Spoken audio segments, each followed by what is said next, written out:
You know, uh, we need to understand. I mean, and Jesus said this of himself as Jonas. The Jews sought a sign, and Jesus said, "No sign shall be given to this wicked generation except for the sign of Jonas the prophet." You know, as he was 3 days in the whale's belly, he says, "Even so shall the Son of Man be 3 days in the heart of the earth." I mean, this is Hades. This this is the inferior parts of the earth. You know, I mean, look at the description of him in Revelations 1. You know, his hair was white as wool, his eyes a flame of fire.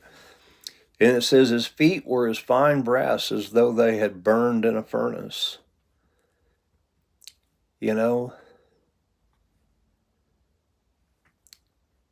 look at the eve of his crucifixion. He knew what he was about to face when he was going to be crucified the following morning. You know, he prayed 3 times. Luke says that he sweated, as it were, great droplets of blood. You know, he prayed the same prayer 3 times. Father, if it be possible, let this cup pass from me. Nevertheless, not as I will, but as you will.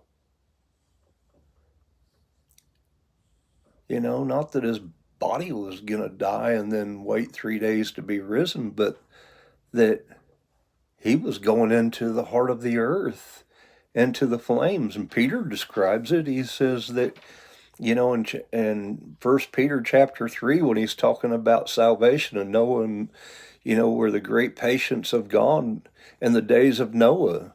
I mean, because it was 100 years from the time that God commanded Noah to build the ark and the time that the floods came. It was 100 years. And it says that he was dead in the flesh, but made alive in the spirit. He says, by which he preached unto the spirits in prison.